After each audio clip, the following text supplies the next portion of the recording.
So today we speak to my good friend, Andrea Crabtree from FurPaw Consulting. She talks about the paella of having a discussion in human resources because there are so many different personalities and perspectives coming together when you're speaking about things that need to get done or need to change, recognizing that perspectives are like the spices of a paella. They're all different. So come with me. Let's hear what Andrea has to say.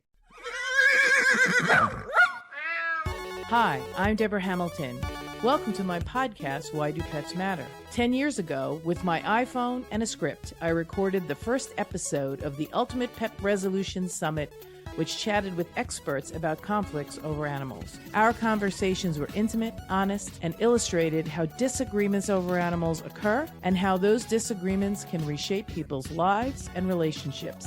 In November 2019, I started Why Do Pets Matter, a new podcast that continued these informative discussions. I'm so excited to have you here with me, continuing my exploration into a more meaningful conversation about why pets matter to all of us. My guests and I will share ideas, stories, and experiences straight from the heart, unscripted and holistic. From the bravest moments to the most brokenhearted, we will explore how to resolve disagreements over animals differently. One thing I know for sure is I want to have more meaningful conversations that will help all of us unlock that deeply felt human-animal bond that drives the emotions of conflict. Hi, everyone. I am so glad to have my dear friend, Andrea Crabtree, here. She is the founder and owner of FurPaws, which is a veterinary business consulting firm that helps teams strive to do their best from start to finish. So, Andrea, thank you so much for being here on Why Do Pets Matter? Thank you, Deborah, for having me on the show. I'm excited to hang out with you for the next little bit. I know. I mean, it's just been so long that we've tried to do this and our schedules are getting, discombobulated, but now we're here. And of course, I'm going to ask you the one question I ask everyone. Why do pets matter to you? That is a loaded question. No wonder you ask all your guests that. Could spend hours going down the rabbit hole, right? So why do pets matter? For me, my experience, I grew up with pets my whole entire life. I got to nurse back to health some very sick and unusual pets. My dad was married to a police officer, and we lived out on a farm in the middle of nowhere in a rural area. And we got the drop off from local humane society for, I'll say, patients that they couldn't keep from other hospitals or the humane society. So we got some really weird animals that I got to rehab. And that's, I guess, caring for and nurturing all kinds of unusual critters gave me a passion for pets. So my whole life has been nursing the broken. I wouldn't say necessarily pets because a great horned owl is not necessarily a pet, and that was one of my favorites, but they were pets to me. So nursing pets my whole life has really been my focus of has helped me develop who I am, my character, the direction of my life, and where I've taken my professional career as well as my personal passions. But definitely has taken my professional career has been built on caring and nurturing the broken and the injured. That's why pets matter to me. I love that because it's so important to understand the commitment we make to these animals, whether they're domesticated or not domesticated. It seems as if you are just as committed to the non-domesticated, the horned owl, who is your best friend or one of your favorite animals, as well as puppies or kittens who might have walked through. Sure. Yeah. And I remember even we had two really large snakes. We had a boa python, and it was huge. And he was trapped in a cage and teased with food. And so he would strike the side of the cage, even though there would be no food there. And so the whole front of his face was had sores all over it, and they were infected, and it was horrible. So when we nursed him back to health, we actually had to then raise in turn mice and rats to feed him. And so even though I had feeder rats and feeder mice, those were still like, I would be out there caring for them, making sure they had fresh food and water. And my dad was like, but they're going to get eaten, right? I'm like, yes, I'm not naming them. They're not my pets, but they're still pets. They're still, to me, they were my pets, and I raised them for a purpose. And that segued into when we raised our own food. So which pig we were allowed to name and which pig we weren't. And if the pig we weren't allowed to name it ended up in pink wrapper in our freezer. But it was that same thought process of, but it's going to be a feeder pig, right? Yes, but it still deserves the same life that any other pig deserves, or any other mouse or rat deserves. It still deserves fresh water and fresh food and fresh bedding and some cuddles and kisses, and that's it. It doesn't matter. It doesn't matter what the end goal is of that pet's life. It matters. That pet mattered to me, and it was my pet, even though some would say like it's only a pet if you keep it around to, I don't know, lay on a dog bed or something. Maybe not. Even a feeder rat was my pet. I love the fact that you always chose to make their lives whole. I mean, Roger Karras says pets might not be my whole life, but they make my lives whole. And so the time you spent with them was really good for them and good for you. And even if they did end up in pink wrapper in the freezer, their time on earth was appreciated, acknowledged, well cared for, good food, good water.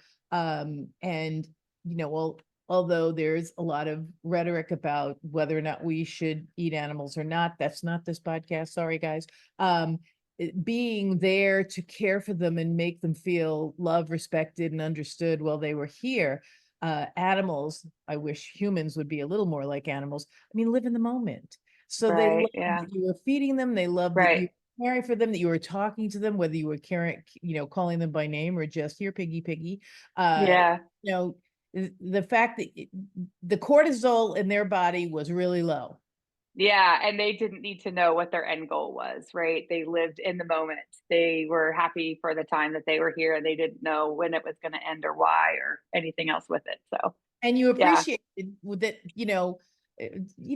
celebrate their lives, and I'm a firm believer in, I guess I justify, and there's arguments for that as well. However, I think if we make everyone's life respected and cared for, then there's a mission. We're all going to come here and we're all going to, move on.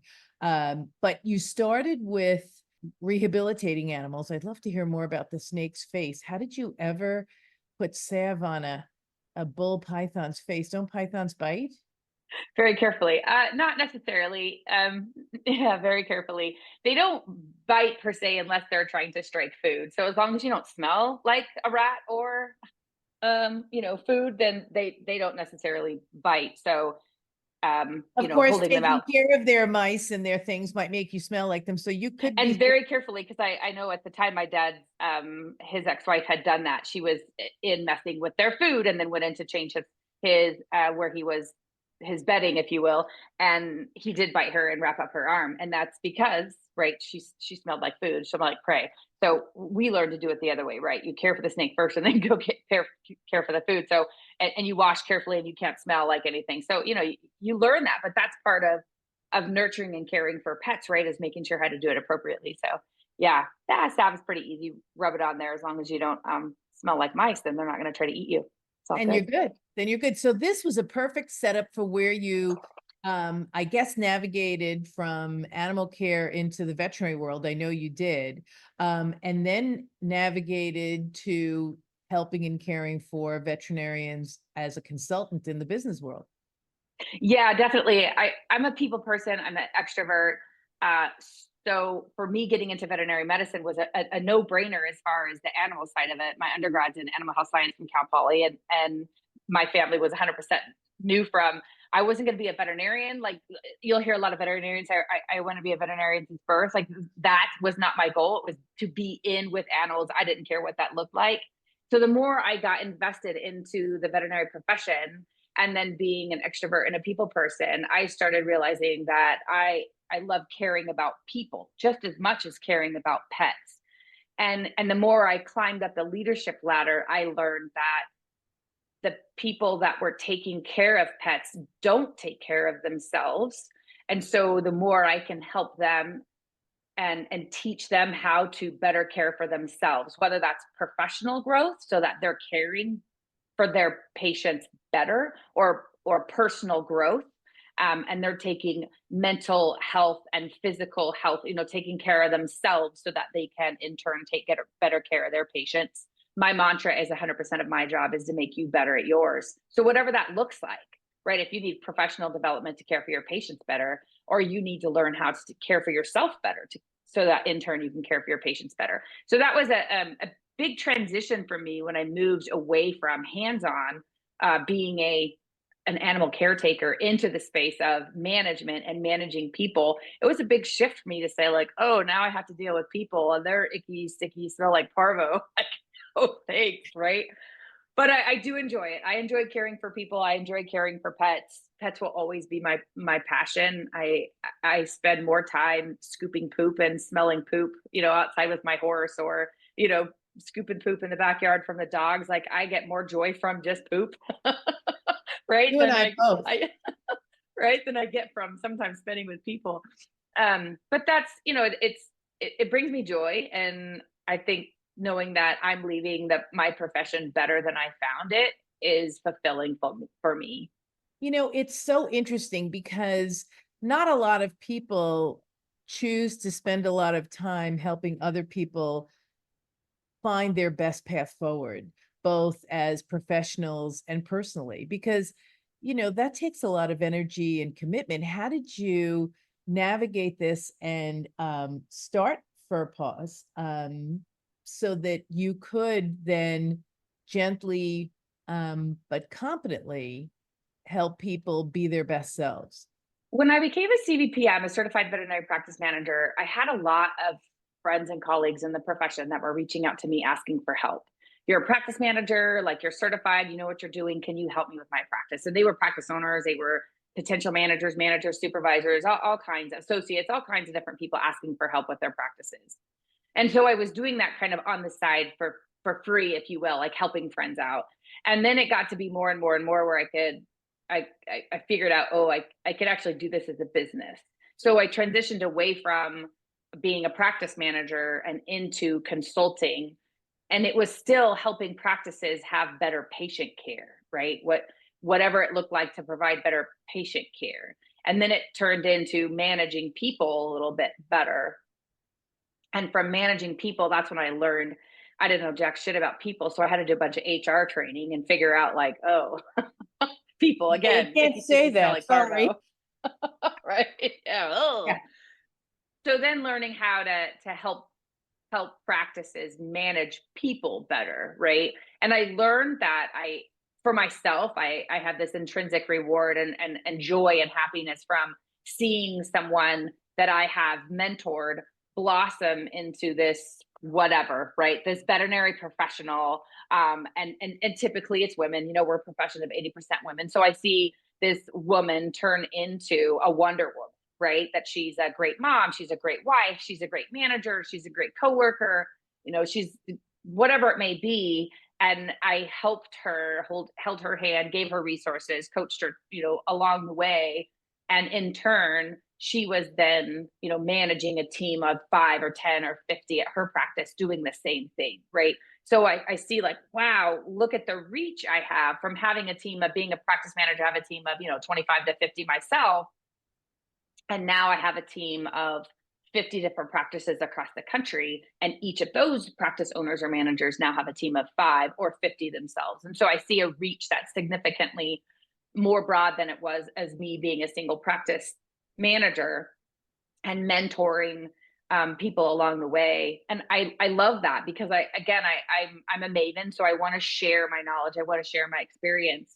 And if I can tie it back to, we are helping patients, whatever that looks like, right? If I'm helping you create an employee manual or training manual, or learning how to figuring out how to pay your people better, that in turn makes better veterinary technicians, right? Or it makes better kennel assistants or better associates or CSRs or whatever that looks like. And so they're caring for clients and they're caring for patients So the bottom line is, to me, then pets are getting better care because the people that care for them are just better people. That's so important because they have to really recognize who they are first, I think, and what their temperament and personality is. And before we got on, we were talking about some part of electronics and other things. And I said, yes, I know my magnificence. So helping them know what they're really good at, and then helping them get the help to do what it is they're not necessarily good at. Yeah, and a lot of people don't understand that. They don't hear it. They don't know it. There's a large portion of our profession, I forget the percentage, but it's really, really big, that are choose our profession because they are physically, emotionally abused, mentally, physically, or spiritually abused. And so there's some secondary stress that's in there, that I can care for my patient because I don't have a voice to care for myself. So I'll be the voice of my patient, right? And when that happens, then we get team members that are beaten up and abused physically, right? Emotionally, spiritually, mentally. And so what they're doing then is caring for patients, but not caring for themselves. And so we get a lot of beaten up people. And then COVID, man, it kicked us in the teeth. I mean, it was rough for our profession. And I think just acknowledging that, even, the conferences I speak at, when I talk about how, beat up we got during COVID, people are like, yeah, no one ever said that about us. They said about doctors and nurses, or all these, professions that Because you absolutely, all but they forget were about us. necessary workers, right? Essential workers. Essential Yeah. workers, Yeah. right. Yeah. Frontline workers. And, we we don't know how to say no. We just keep seeing cases, right? And so in healthcare workers, the same thing, right? We don't know how to say no. So we're just seeing these cases, and it kicked us in the teeth, right? And I see a lot of PTSD coming from, especially out of COVID, where there could have been some suppressed feelings there, and that exasperated things. And I see a lot of people in our profession that are just beat up, right? And so it's, do you know what you are? Do you see that you might be a lump of coal, but underneath there is a diamond and it needs polishing? And so let's do the work, right? Let's do the work, and let's see what we can find. Let's dig through the BS and see what we can find under there and polish it and give you some training and some support and resources, and let you shine as a diamond that you are, right? It's so I love that because in the world of conflict that I work in, being able to have people self-reflect on what they're good at and what they're not good at and how they're feeling when something's coming up is often really difficult, because they always project on you, that you were wrong or that you don't know what Mm-hmm. you're doing. And yet Yeah. it seems in your profession, you really have them, take a step back, ground themselves, really identify what they're good at and what they'd like to do and what they might need coaching on, or Mm-hmm. Mm-hmm. um, training or education, Mm-hmm. so that they can then aspire to be even better. Yeah, absolutely. It definitely is a lot of like, what do you love? Why do you love that? What, are you good at it? Do you suck at it? That's okay. If you love doing it and you suck, let's get you good at it, right? If you love doing it, right? And then what's the stuff that you don't love? And some of it we got to do, right? We just got to do because it's a part of, nobody likes picking up poop. But we got to do it. It's part of, our job, right? Okay, that's fine. And then there's things that's like you don't like, play technicians that don't care for dentistry, right? You don't actually have to extract teeth. Then get somebody else to do it, right? Don't work for a board certified dentist. But that's not the job for you, right? You don't like working with people? Great. Let's get you, where are you comfortable working with people? How about one-on-one on a phone call, right? Are you comfortable working on maybe one-on-one with a client? We have a lot of introverts in our profession. So, they get a little worried about having phone calls or unexpected questions or different things. So how can we control that, right? How can we prepare you and get you confident in something you may not be great at? And can you just be good at it and then be really great at the stuff that you're really great at? So I'm so Yeah. glad you brought that up because I think during COVID, many people got animals because they were home for a year. Some of them may or may not have been good pet owners. And now, and the fact that the veterinary industry changed the way it delivered services. Hmm. I know 2 or 3 vets that are still meeting people outside, not letting Hmm. them in. Yep. Yeah. And and it seems so foreign to me, and I'm sure it seems foreign to you, that you don't have the pet owner in the room or in the office. listening to them, hearing what they have to say, asking them curious questions. But as you said, a number of veterinarians are more introverts and not extroverts, Mm-hmm. as are people who might work in the veterinary field. So Mm-hmm. that interacting with clients would be the last thing they choose to do. They'd rather pick up the poop. Yeah, right. Yeah, absolutely. Actually, I have a lecture that's called "Talking with Your Team." I'd rather play with poop. Like, no thanks. No thanks. Right. Yeah, and it's true. And so, how can we control that anxiety? How can we make them the most comfortable that they possibly can be in what they would consider an uncomfortable situation, right? So how can we help control that?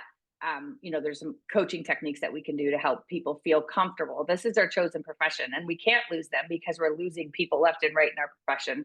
We have a shortage of veterinarians. Like, the technician shelf life is 5 to 7 years. Like, we got to keep the ones Yeah, that are they'd in our rather go to profession, Starbucks, much less emotional, things around right?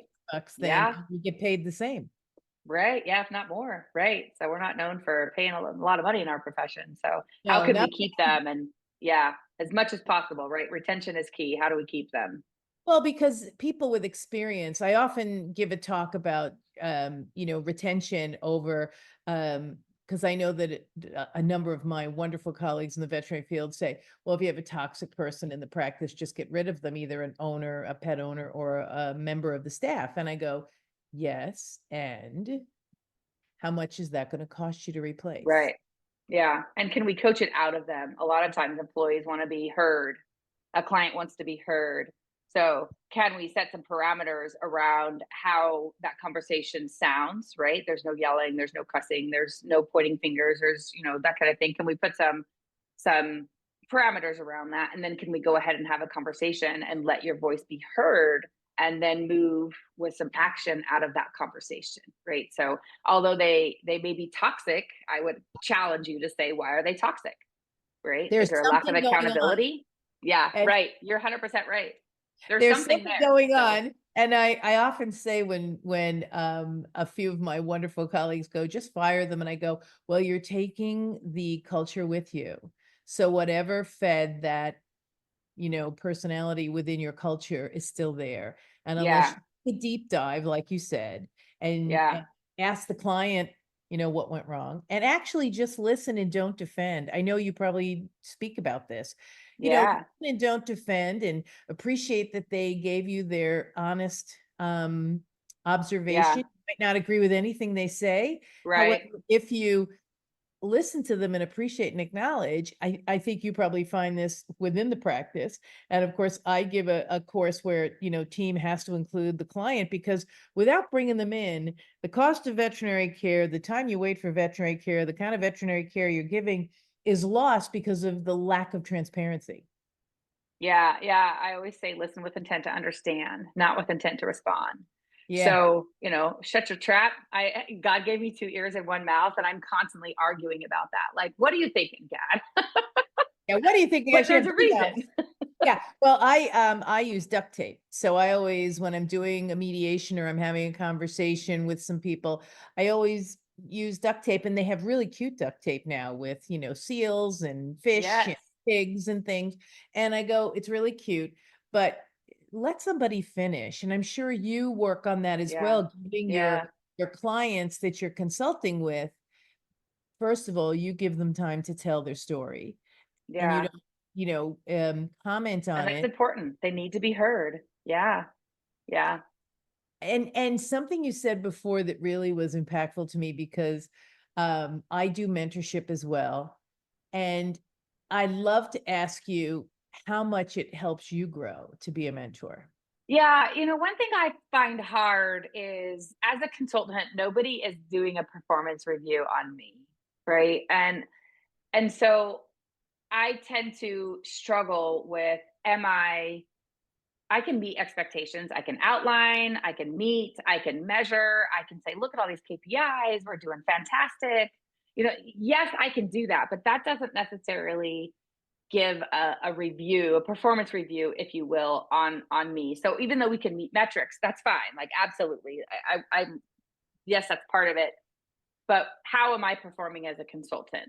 Right. And And my mom always says that a stranger is a friend I haven't met yet. And so I'll just meet them and then we'll be besties in just a minute, right?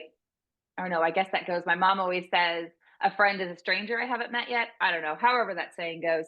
Anyway, just means that I befriend people very easily. So even as a consultant, I tend to be friends with my clients in that sense and build a good relationship. So I feel like, okay, well, that's good. That's good feedback as a consultant, as far as like my clients like me and I'm likable and but then I think, that's still like that's not a performance indicator on my end. So I do struggle with how do I, as a consultant who doesn't necessarily have I'm owner, right? How do I get feedback from my clients? So I started soliciting some feedback from my clients and saying, hey, I'd really appreciate, I'm going to send you a few questions. Would you answer honestly? Because I need to grow, right? I love seeing people grow. I love when a manager that I've been mentoring takes a CVPM exam and passes, or gets a promotion at work, or learns a new concept, or doesn't need me anymore because they've grown so much. I love that. And that is intrinsic rewards, and it makes me, warm and fuzzy inside. And I still want more. I still want more than KPIs, more than quote friendship, more than right seeing somebody else succeed. I still am craving, what can I do to help my profession more? What can I do to grow? Where can I invest more into me, which in turns and invest into my clients, which then in turn, invest into better patient care. Where is it that I can grow as a person? So I'm constantly doing that introspective, looking within, trying to find out what my blind spots are. A lot of emotional intelligence, self-aware, self-regulation. What am I doing that I could be doing better? And that's such an important thing to do, both as a member of a team and a consultant coming in to help a team, because it makes for the feeling that this is a collaborative effort. Because I'm going to learn from you, and I'm sure this has happened to you a number of times because it happens to me. Well, that's not how we do things. And then, of course, we ask the curious question. We don't tell them, well, you should because your practice sucks because you don't. Never get anybody to do anything you want to do if you tell them their practice sucks because they don't. Right. You really just say, well, tell me a little bit more about, and then ask a curious question. Yeah. And Right. people say to me, so why is mediation so important? And I go, because I allow them to get there. And I'm sure you allow your clients to get there. We give them information, but not in a way that you need to do this. Yeah. Rather, tell me how that worked for you, and could you Yeah. think of a Right. different way to do it? Yeah. Because in my neck of the woods, they'll say, well, Deborah told me I should take the deal. And I'm like, shit, that's never what I want someone to say. I Whoops, that never takes them out, want them right? to say that, right? Yeah. I want them to say, we struggled, we talked, and we both came, meaning the parties, to Mhm. a conclusion. And what I'm hearing you say is, I give information, and then when these people take the information, assimilate it the way they can, and then successfully, climb up the rungs of a ladder that they're looking to climb up, it's a win-win for everyone. Yeah, and I would definitely say I struggle. I worked for corporate for a while, and I really struggle with that because I felt like corporate was black and white. And I say like, hey, medicine is gray. Every case is gray. People are gray. Every person is different. Every experience you have with a person is going to be different. Every experience with a patient is going to be different. And yes, you can say, well, most ear infections, blah, blah, blah, right? Most people, blah, blah, blah. Okay, that's fine. However, there's still a gray piece in veterinary medicine, and that's with our medicine and with our people. So I corporate for me felt like an itchy wool sweater because it was forcing me to react the same way in every situation, and I just don't feel that way. And whether it was on the floor, working with a doctor in a case, or behind a closed door working with an employee working on something, it's not black and white, it's gray. And so yes, when we talk through something, I want every single I want all of my the people I work with, whether it's a practice owner, a manager, or even the support team. When I'm working with them, I want them to feel that same way, Deborah, where we say, wow, we talked about it, we worked through it, we came up with this, and we decided this is the best solution for right now. And we're going to move forward with this agreement in mind, whatever that looks like. And we'll reevaluate that, because although we chose this, what feels right, what seems right, it may not be. And we may hit some bumps along the road. So we may have to pivot, right? Make a few changes. But for the most part, we think this is going to be work. We poke some holes in it. We tried to be the devil's advocate. Where's our obstacles going to be? We tried to address that. But for the most part, we came up with this decision as a team, and this is what we're going to do and how we're going to move forward. And if we need to reevaluate, like, that's okay. It's not black and white. It's gray. Well, I always say it's like a rainbow, because everyone is totally a different color.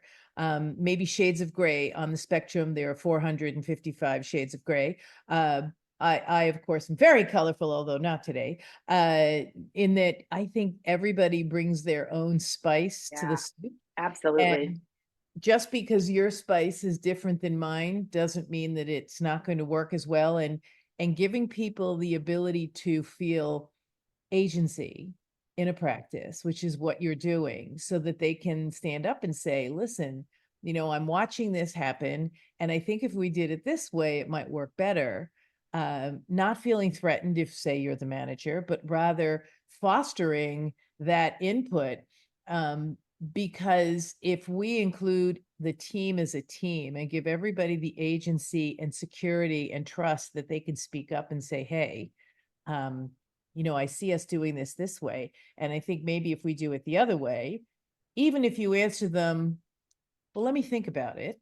Yeah. And you don't act in the next day or two or a month or two.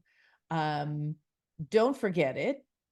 Remind them that you're thinking about we it. circle back and say, hey, I've been chewing on this, right? I'm still thinking about this. And I realize as a manager, one of the most important things for me to do is follow up and to circle back. I learned that in practice many, many, many moons ago, in a feedback evaluation from a practice owner that says you're lacking follow through. And so people think that you aren't, heeding their advice or listening to them or taking action or whatever. Like, I totally finished that, but they don't know that. So Right. following up, circling back, Transparency. finishing that loop. Yeah, it's coming back and saying, like, It's huge. It's huge. And that yeah, happens with clients as well, because if they ask you or tell you or, suggest something, I often have clients who are upset with their veterinary practice. And I say to the veterinary practice, just listen to them and say, you've got some great ideas here. Give us a few minutes. And as you said, you have to follow up and say, well, a lot of times, when I mediate difficulties between veterinary practices and clients, all they need to do is include the client in what they find is a good solution or a good next step, and the client is thrilled because they're included. It may or may not be what they suggested. However, they feel their voice was heard. And I think as a consultant, who you're doing a phenomenal job of giving everyone the ability to feel noticed and respected. And isn't that what all of us want? And going back to the beginning, where you took care of these injured and not doing so well animals, not to equate that with the staff, but unless you take a thermometer check of the temperature of everyone in your practice, somebody could be having a fever and you don't know it. Yeah. 100%. I absolutely agree. And isn't that the scariest thing to do? Mean, it's right, but tell me what's so going helpful. right and tell me what's going wrong. And then it's so helpful, because before it turns into this, hospitalization, abscess, horrible, like, and right? Don't let it get that big. Yeah, they have to feel they can. Okay, Andrea, this is what I'm feeling right now. And they have to feel that you're psychological safety in there. Yeah, it's okay to talk about it. The psychological safety, and the agency to feel that you really do want to hear what I have to say, because the worst, and I'm sure you've been in a few practices, the worst practices are the ones I always ask what goes on. And if you ask the staff, a lot of times I'll go in, and you've probably had this happen as well. I'll go in and the vet goes, okay, fix the staff. Right.